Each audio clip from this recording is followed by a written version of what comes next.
I was back at work on Monday after the conference, and my cell phone rang about 10:30, quarter to 11 in the morning, and the voice on the other end of the line said, "Is this Brian?" And I said, "Yes, who's this?" Because I didn't recognize the number. It says, "I want to tell you that what you've been talking about, you need to stop talking about." And I said, "What stuff was that?" And he says, "We know that you were with Linda Howe on last Thursday night, and we know that you went to dinner at a Mexican restaurant in Joshua Tree, and we were aware of what you were talking about with her and other people, and that your experience that you had when you were on the ice, when you were in the service. We don't want you talking about that. Specifically, we don't want you talking about the scientists that you picked up after being missing for a couple of weeks." And I said, "How would you know about that? I've only talked to certain people." And the voice in the phone said, "Well, we know pretty much everything." And then they said, "Just don't be putting that out there anymore. Certain people would prefer that you not talk about that." And then I said, "Well, I'll consider that." And then the phone went dead. There was a click. Whoever on the other end hung up. I was like, wow, this is out of the blue. What did you do next? Well, I was kind of curious, so I took the number off my cell phone and Googled it on the Internet. It came back as the general phone number for the NSA. The National Security Agency in Fort Meade, Maryland. Yes. I called Kelly, my nephew, and he Googled it too. Why would you get a threat specifically using my name now in June of 2016?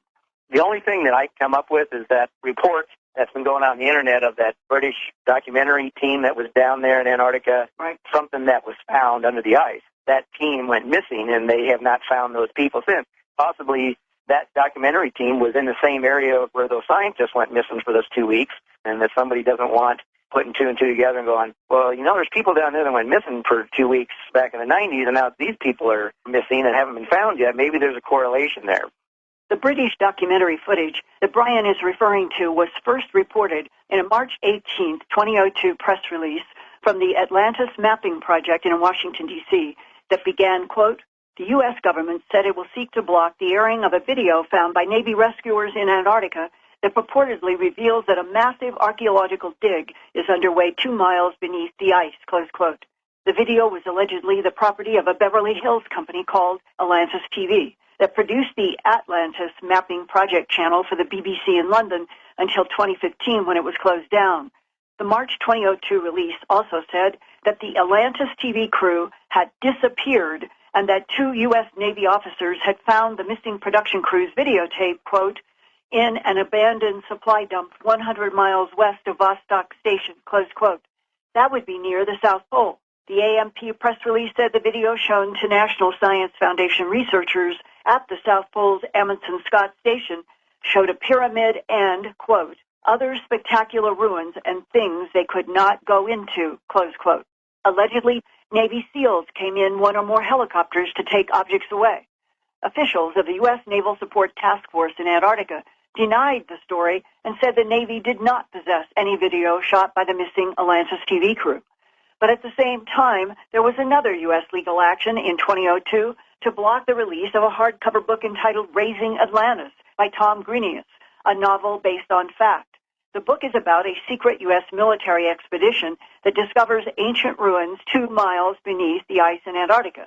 The government allowed the first e-book version in the spring to be released with sensitive information about U.S. underground continuity of government installations, but blocked the hardcover release until the sensitive information was deleted. Could that big ice hole that Brian and his C-130 Navy crew saw near the South Pole in 1995 and the later incident in early 1996 of the missing National Science Foundation scientists be linked to the 2002 Atlantis Mapping Project news release about the missing documentary crew and videotape of pyramids and other structures beneath the ice? If the U.S. government is trying to cover up the discovery of pyramid and other structures 2 miles below the ice near the South Pole in Antarctica, the secret would be revolutionary, because the last time the entire Antarctica continent was free of ice is generally considered to be about 15 million years ago. So any advanced architecture on land beneath the ice would be that old as well. Brian, would you have ever suspected that we were being spied upon and listened to in both the restaurant and where we talked on the grass near the parking lot? I would never have thought that, but now My 20 years in the military, there are things that I saw that I really can't talk about that tells me and has shown to me that our government is capable of anything. Okay, so finding this out that they knew that you and I and other people were where we were that night, it does not surprise me. With the work that you do and as accurate as the information you find and as hard as you work to verify the truth of what you report on, I can imagine that you are watched quite a bit, you know? We're supposed to be American citizens protected by the Constitution and the Bill of Rights. We are not doing anything that is wrong. No, I don't think we are either. And you were never asked in your service for the United States Navy to sign a non-disclosure agreement about any of those efforts in Antarctica, correct? Yeah. At the time when I was in the service and those incidents happened, we were verbally told we couldn't say anything, to forget about it, but I never signed the non-disclosure of anything that I did while I was serving in the Navy. In Antarctica? In Antarctica, yes. Now let's play an excerpt from our original January 30th, 2015 interview. Here's this huge hole in the ice, almost like a cave entrance, but it was large enough that you could fly a C-130 into it, a hole that went down. We were told not to fly that area, but we continued our mission and picked up our medical emergency and turned around and had to come back to South Pole to refuel. And when we got close to that air sampling again, we were told, deviate this way so many miles and then turn back on course. Made our way back to McMurdo, and the entire crew was told to report to the skipper's office. We all got sat in this room, and this guy came in that nobody had seen before and said, okay, you guys saw this thing? You didn't see it. And he means the big, deep hole. Yes, big hole in the ice that was supposedly the air sampling station. We were told to not talk about it ever, and that area was considered off limits for research. In your email to me, you wrote, talk among the flight crews was that there is a UFO base at the South Pole, and some of the crew heard talk from some of the scientists working at the pole of EBAs, an acronym for extraterrestrial biological entities, working with the scientists at their air sampling camp, which is the large hole in the ice. Yeah. We're told not to talk among ourselves officially, but the guys, after a flight, you know, you have a few beers, and it's like, yeah, I heard these scientists talking about that there's some guys there at Pole that were working with these strange-looking men. They weren't saying, you know, alien or extraterrestrial, whatever, and that the air sampling station was actually a joint base with the scientists and the ETs. In your email to me, you said, quote, none of the scientists would talk to any of the crew on the plane, and they looked scared. That was a mission. It was probably a 2.5-hour flight from McMurdo, in the middle of nowhere. We put this crew out there McMurdo had lost communication with. You're supposed to check in every so often by radio to tell McMurdo that everything's okay. So after they hadn't been heard of, we got sent back out there. Nobody around. All the equipment was still there, but the entire camp was gone. We called McMurdo on their radio to make sure that the radio was working, and we could hear McMurdo fine. A week later, supposedly these scientists had gotten back to camp and wanted to be picked up. And we went back in there after we got airborne. I went back looking around, and these people's faces, they looked scared is what they looked. And I asked my loadmaster, where have these guys been? And he said, I don't know, I can't get any words out of them. Blank stares, and he offered them food and stuff, and they're like, nobody would take anything. And so we get back to McMurdo and unload their gear. It was put in isolation. Kind of weird. Why is that stuff being isolated? With everybody talking in the camp, all the civilians. Yeah, those guys went back to Christchurch, and they had a special flight for these guys. And nobody said anything. Am I understanding correctly that each of the science groups that you guys flew in and out of the Antarctic base, they knew they were going to work with extraterrestrial biological entities down in that big hole? What somebody had overheard was that there was an installation joint venture at Pole, not necessarily at the South Pole Station, but in the vicinity of South Pole. They were conducting some kind of project. Between extraterrestrials and the human scientists. Correct. It's like, man, what did these guys see? Why were they gone for 2 weeks that nobody knew where they were? It makes you wonder, is like, okay, so what is our government and other governments doing that we don't know about that's going on down there with visitors from somewhere else, and what possibly is still going on down there? Brian, what can anyone do to an agency that calls up from anonymous voices who do not even identify themselves by name or agency they are calling from, and then try deliberately to intimidate? I don't know what we can do. If the government says it's not going to happen or shut up, that's what happens. I think people just have to come forward and tell what they know. It's like one person stands up in a crowd and says, no, I'm not going to do it. And you know what? Somewhere in that crowd, there are other people that feel the exact same way. And if one more person stands up and one more person stands up, pretty soon you've got a crowd, and we need to get back into that kind of mindset and make the government serve us and not us serve the government. Brian, would you please read the email that you sent to me? Okay. Linda, I was listening to your reporting, Bill Tompkins, and his knowledge about the alien races and the agendas they are attempting to carry out. I started to realize the things that my father had told me in his ending years of life that now made total sense to me. His account of the times during World War II flying bombing missions over Germany, the balls of light, which he called Foo Fighters, his two missions that he thought he and his crew were not going to make it back from Germany because his plane had been shut up so badly, flying only on two engines. And when he thought that everything was lost, he told me that he turned to his co-pilot, and there sitting between them was the image of Christ. He told me that Christ put his hand over his hand on the throttles of his B-17 and pushed him up to full power. This next thing my dad then said is what he was engulfed in a white light so bright he could not see anything in the cockpit of his bomber. And then the next instant, his plane was over the English Channel, and he had lost several hours of time. As my dad was telling me about this mission, he was upset and crying. I had never seen my dad ever cry before in my life. Until the day my dad died, he would not say any more about that mission. He would tell me about his other missions flying over Germany as many times as I wanted to hear them. That one, only once did he talk about. That mission, I believe, was one of the Foo Fighter encounters he had, and his crew may have been abducted and then returned to the aircraft just before the plane reached England. Our family lineage is Nordic and Norwegian and goes back to the Viking clans. My dad's side of the family are all blue-eyed blondes, and my mom's side is German descent. What your guest, Bill Tompkins, was telling me about Nordic reptilian connection and some of the Nordic-type alien species has me wondering if my family is involved with that somehow. My dad also talked about his dreams of what he called reptile men during his time flying missions over Germany. He would laugh that off and say that he probably read too many comic books as a kid, but I think it scared him, and he had encounters also with the reptilians during one or more of his flights over Germany. I think all this means something, and hearing Bill Tompkins has triggered a better understanding of things that have happened. Bill Tompkins, who Brian is referencing, is now a 93-year-old retired aerospace engineer and author of a recent book entitled Selected by Extraterrestrials, My Life in the Top Secret World of UFOs, Think Tanks, and Nordic Secretaries.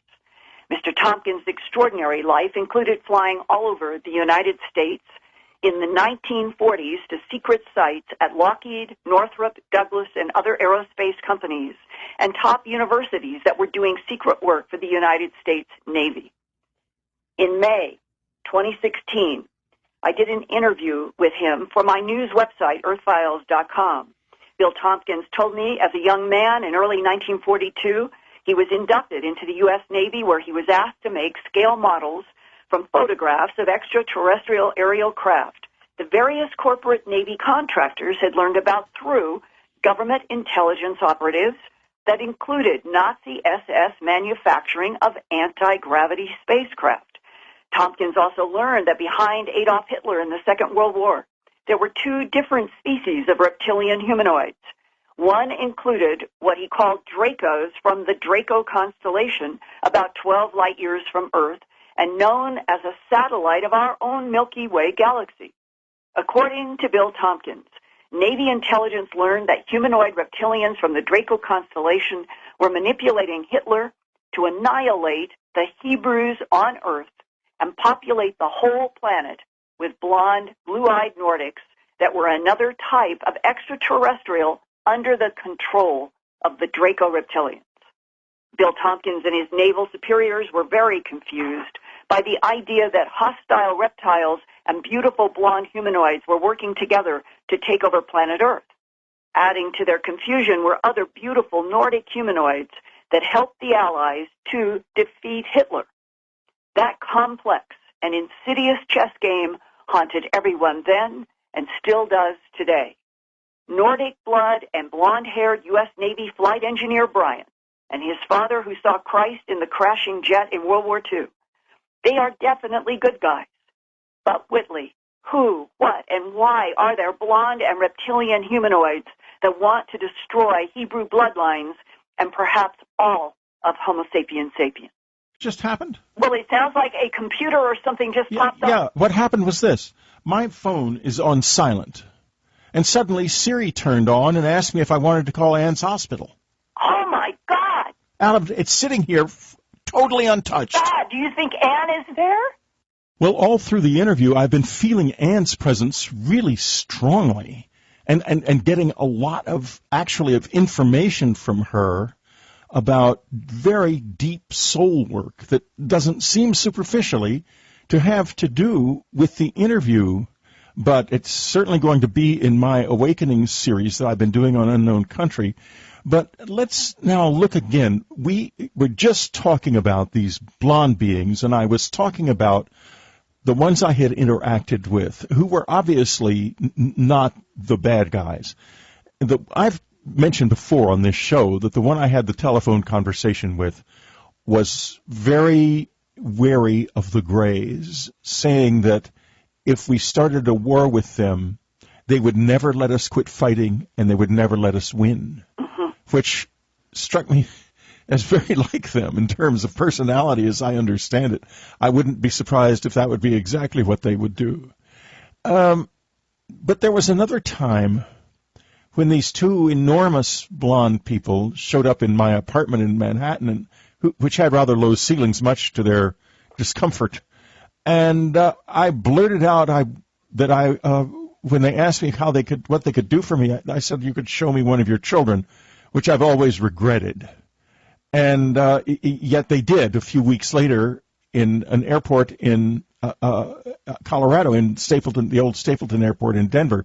And I've spoken about this many times, so all I will say is that under the circumstances, they showed me one of their children, and with the child was the scientist from Boulder, from the foothills above Boulder, and a heavily disguised gray, about 5 feet tall, who appeared to be taking care of the gigantic 6-year-old. It was a very, very strange sight, and in fact, they gathered a crowd when the gray and the giant little boy started playing patty cake so fast you couldn't see their hands. Well, but there is this other facet that Bill Tompkins and others bring to all this. Yes. Bill Tompkins was this naval flight engineer who worked for our government in the Navy as a young man because he had this idiot savant ability to make absolutely accurate scale models from photographs and seeing real things. And so our government put him to work in a Navy program to look at photographs of different craft and make these scale models. And in the process, he learns about Dracos and blondes, and one of the most, I think, eerie and has haunted me statements that he made was his learning that our government understood that the reptilians could create Nordic-looking, beautiful containers in order to inhabit as they infiltrated our population on our Earth and other planets, that the Draco reptilians want territory, they want to control territory, and they will do it in any way that involves camouflage, holograms, projecting into cloned or hybridized bodies that they make. On the other side, he said they began to understand that there were also blonde Nordics that are human allies. They want us to survive, and that the very fact that something seemingly as overbearing, overwhelming, and scary as these tall humanoid reptiles could project themselves into something that would appear to humans as beautiful blondes, while there were true other blondes that are our allies, makes this the most insidious situation, and that it is depressing. It became depressing to Bill Tompkins and others. How do humans understand which side, the friendlies, the unfriendlies that we're dealing with, if all of them can camouflage each other in their enemy or their ally, and we humans haven't got a clue? Linda, I almost don't know how to respond to this, because we have a situation here that it's really kind of untenable in the sense that we know something very strange is happening. People like Brian coming forward, I mean, let's face it, he saw something, wouldn't be out doing this. Yeah. But what really happened? Is it like this out there, or is something else true? And is it even from out there? I mean, we just don't even know that. Well, Bill Tompkins also adds this huge, I think, insight that in World War II, Adolf Hitler had this obsession about Argentina and Antarctica. Yes. Well, and that Bill Tompkins says on the record, my gosh, he's working with Bob Wood, who worked for McDonnell Douglas, and Bob Wood has been helping Bill Tompkins edit his memoirs into autobiographies. And you could trust Bob Wood, and he's working with Bill Tompkins, and Bill Tompkins said that our government learned that there were 3 very large, to use the word cavern doesn't do it justice. He said they are natural large spaces in the Antarctica land base. I'm not talking about in the ice. I'm talking about under the land of Antarctica. And that non-humans have been using and inhabiting these large caverns in the Antarctic continent for millions of years. They are the alien presence that when you go back to JFK and all of the whistleblowers that have come forward, like Caddy, who was the attorney who got the Watergate burglars out, and he did a long interview with Daniel List, the dark journalist, and he and I worked together and shared that Gaddy was saying that E. Howard Hunt, before he died, had told Gaddy that the reason JFK was assassinated by the CIA was because he had become a national security threat, because he was insisting on all the information about the, quote, alien presence, close quote, on Earth. That means it is here, it is underground, but it is also out there in the solar system and in the Milky Way and beyond. And you have to think that if there's this problem of releasing information, then whoever is hiding is going to be extremely upset if it's released. In other words, somebody does not want that to happen. And that would be because whatever they're doing, they want to be left alone by the human population. They want us to not respond to their presence. But it's so clear from Bill Tompkins and even John Brandenburg now, who is presenting scientific papers about the 2 atomic explosions on Mars. Yes, we've had him on Dreamland. He's fabulous. And that there has been secret, from Earth's point of view, secret. There have been all kinds of wars raging through this solar system, throughout the Milky Way galaxy, and as Bill Tompkins said, not only are there warring factions in the Milky Way galaxy, it goes way beyond into other galaxies, and that on this planet right now, as we are living and speaking, our government has secret galactic trade routes having to do with technologies and who knows what else that are going on with quote-unquote friendlies that are depositing things here on the Earth, getting technology from human engineers that they like, and that we are going forward into the 21st century as a planet that has been kept ignorant and dark, while there are percentages of the human population that are collaborating with, trading with, other intelligences in this galaxy and beyond. And that is what Bill Tompkins, Corey Good, Anthony Sanchez, a list is growing now, that their whistleblowers have insisted this is the truth. This is the reality, and this is also what Tom DeLonge, who is now allegedly working with 10 government insiders and put out that book, Secret Machines, to be followed by more, about the extraterrestrial presence on Earth, past, present, and future, and that what he is now trying to do is to work with government insiders with their approval and permission to say the Greeks were never gods, the Anunnaki were never gods, Lemuria, Mu, these were all extraterrestrial civilizations inhabiting Earth for periods of time. The question that is not clear, why did they leave? Where are they now? And who will come back? Well, you know, I have a message here from Anne. Anne is very present in this conversation, and surprisingly to me, because this wasn't the sort of thing that she really focused on when we were still both in the physical, but here it is. She's saying, when people fail to keep their place, she means planet, then others will take it. Mm-hmm. It happens all the time. Mm-hmm. And you know what we're looking at here is a species, the human species, that is in the process of losing control of its planet, its environment, and we are going to be in big trouble as a result of this. This has been the consistent message, not only in my experience with the visitors, primarily with the Greys, but with most every close encounter witness I know who's into this in some coherent way and not in the demons, angels space or something like that. That is that the planet's in trouble, and we need to act on our own behalf. Interestingly enough, the Greys don't have the attitude that it's our fault. They feel it's the fault of our structure. In other words, we have no, and I learned this when I was a child in the secret school, we have no sexual seasonality, we have no hair, and we have very prominent genitals and excellent memories, and this has made us sexually overactive. And the result has been a population explosion that is not our fault. It's the fault of our evolutionary structure, but we're still in jeopardy because of it. Because if we lose the planet, then it's up for grabs. Somebody else can take it and do what they can to fix it and make use of it.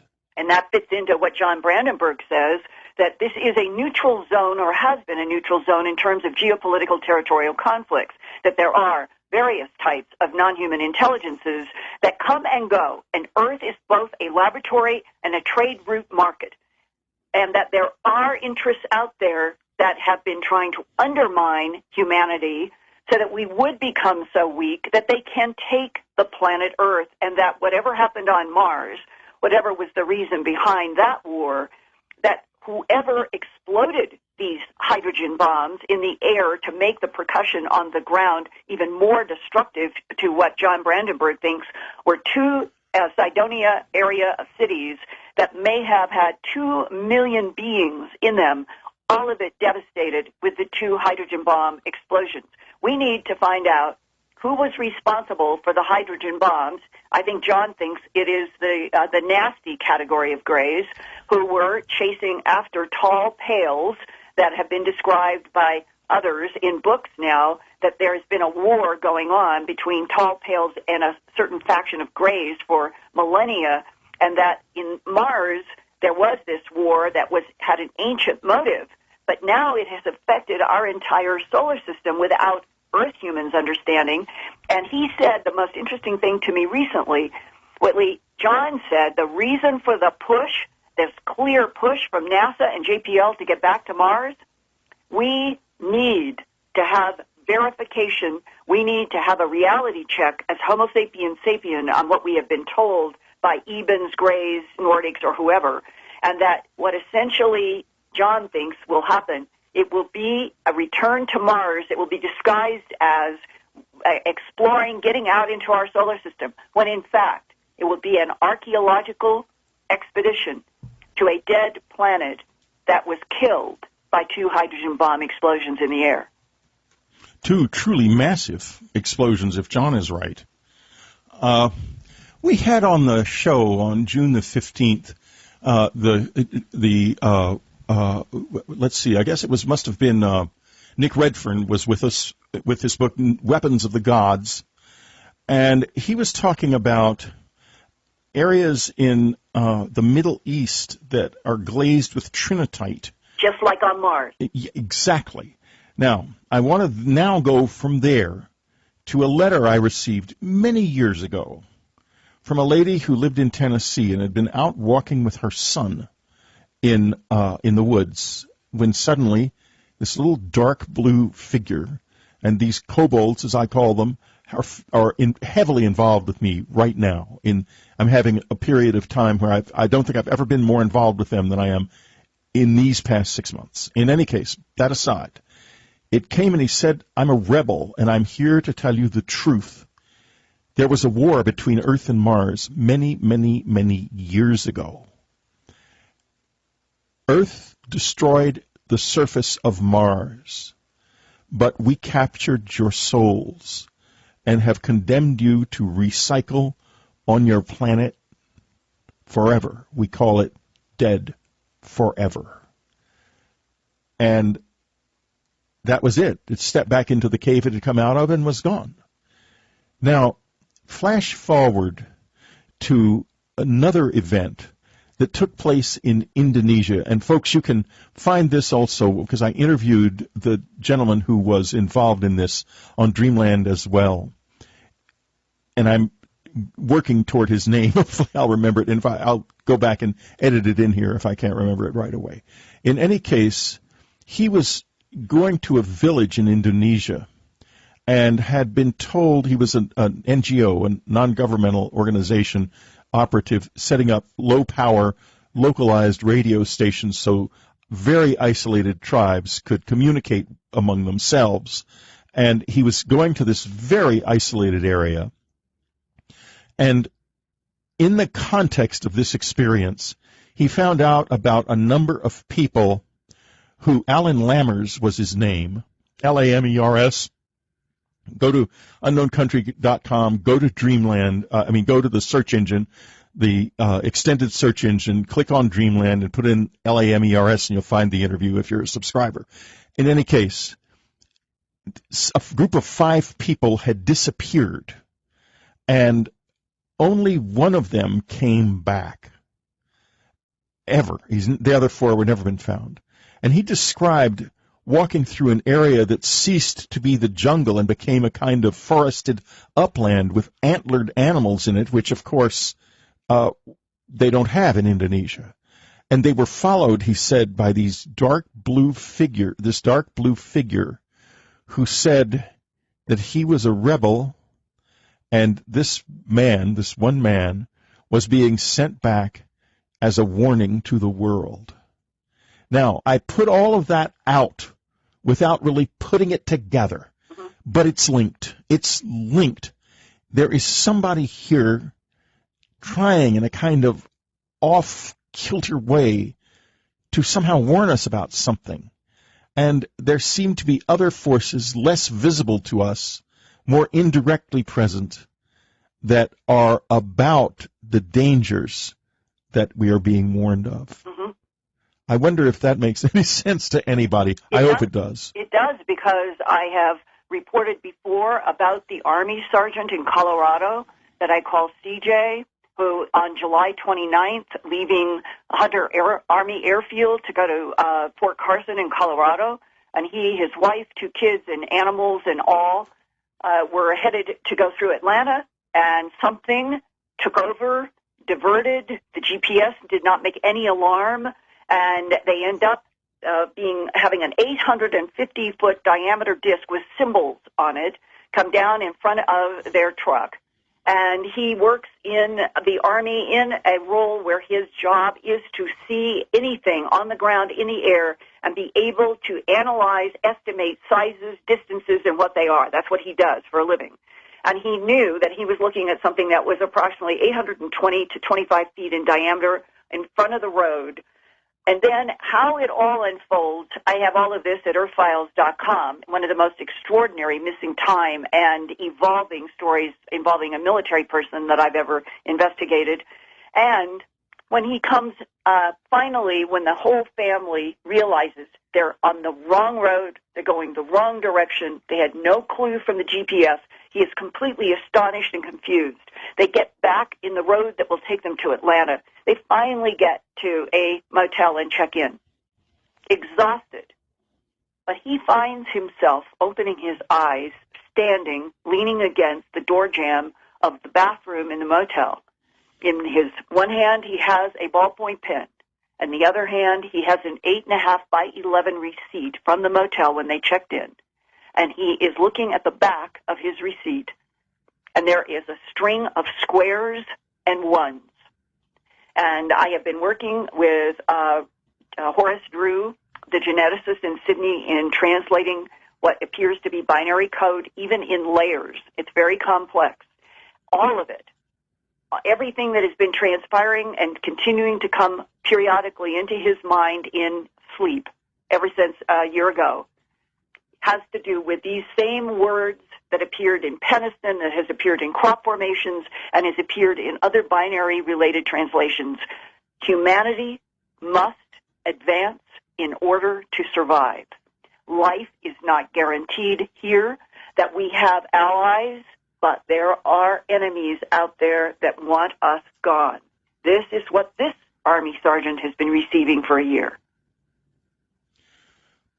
Well, I often think either we're an incident in some vast, I don't even know if you can call it a conflict, in some vast disturbance that is sweeping around us, or we are the focus of a battle, literally, between dark and light, or both. Right. And I have to say that I think it's very holographic. I think that what is happening to us reflects a fundamental condition of the universe. That is to say, this conflict that we see as a conflict is also the endless friction between dark and light. Ann and I and Shirley MacLaine used to go to a restaurant up on the Pacific Coast Highway called Jeffrey's. It's a lovely place, and you can sit outside and have a lovely dinner overlooking the Pacific. It's just beautiful. And the sun sets and it gets dark, and we would sit out there and talk together for hours. And Shirley felt strongly that there was a great darkness that hated the light and had been at peace within itself before the light that is our universe appeared, and wanted it gone. And Annie was always the one on the side of the light, and listening to them, not that Shirley wasn't either, but they were talking about it. In other words, Annie talked about what the light wanted, and Shirley what the dark wanted. I'm not saying that Shirley was on the dark side and Anne was on the light side at all, but their discussions were so large scale that when I go back in my mind to them and I listen to us talking, it is really like we are talking about the same thing, but on a much smaller scale. Right. And I think that we're not necessarily talking about a war so much as a fundamental condition of reality. And Whitley, according to Bohm and other physicists, it was Bohm who was so eloquent, said all mass is frozen light. And now we have a Harvard physicist who is saying that there are positive photons, and those photons in Bell's theorem have been proved to be entangled, connected, linked over a 13.9 billion light-year universe, and yet dark matter and dark energy is the biggest mystery. And now at Harvard University, physicist Randall is talking about and writing about dark photons. And I could not help but in recently reading about her research that if there are dark photons and there are light photons, what is the relationship? And could we be in a universe in which the very fabric of our puzzlement over dark matter and energy versus the entanglement of bright, white, pure photons be the essence of a struggle here that is macro and micro? Linda Moulton Howe, thank you so much for being with us on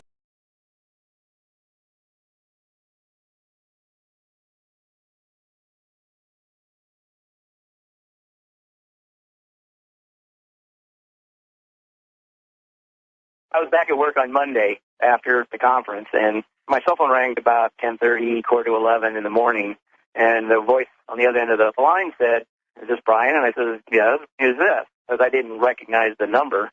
It says, "I want to tell you that what you've been talking about, you need to stop talking about." And I said, "What stuff was that?" And he says, "We know that you were with Linda Howe on last Thursday night, and we know that you went to dinner at a Mexican restaurant in Joshua Tree, and we were aware of what you were talking about with her and other people, and that your experience that you had when you were on the ice, when you were in the service. We don't want you talking about that. Specifically, we don't want you talking about the scientist that you picked up after being missing for a couple of weeks." And I said, "How would you know about that? I've only talked to certain people." And the voice in the phone said, "Well, we know pretty much everything." And then they said, "Just don't be putting that out there anymore. Certain people would prefer that you not talk about that." And then I said, "Well, I'll consider that." And then the phone went dead. There was a click. Whoever on the other end hung up.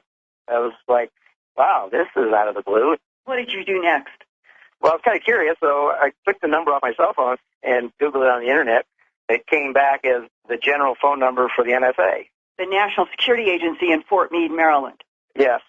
I called Kelly, my nephew, and he Googled it too. Why would you get a threat specifically using my name now in June of 2016? The only thing that I come up with is that report that's been going on the Internet of that British documentary team that was down there in Antarctica, right. Something that was found under the ice. That team went missing, and they have not found those people since. Possibly that documentary team was in the same area where those scientists went missing for those 2 weeks, and that somebody doesn't want putting two and two together and going, well, you know, there's people down there that went missing for 2 weeks back in the 90s, and now these people are missing and haven't been found yet. Maybe there's a correlation there. The British documentary footage that Brian is referring to was first reported in a March 18, 2002 press release from the Atlantis Mapping Project in Washington, D.C. that began, quote, the U.S. government said it will seek to block the airing of a video found by Navy rescuers in Antarctica that purportedly reveals that a massive archaeological dig is underway 2 miles beneath the ice, close quote. The video was allegedly the property of a Beverly Hills company called Atlantis TV that produced the Atlantis Mapping Project channel for the BBC in London until 2015 when it was closed down.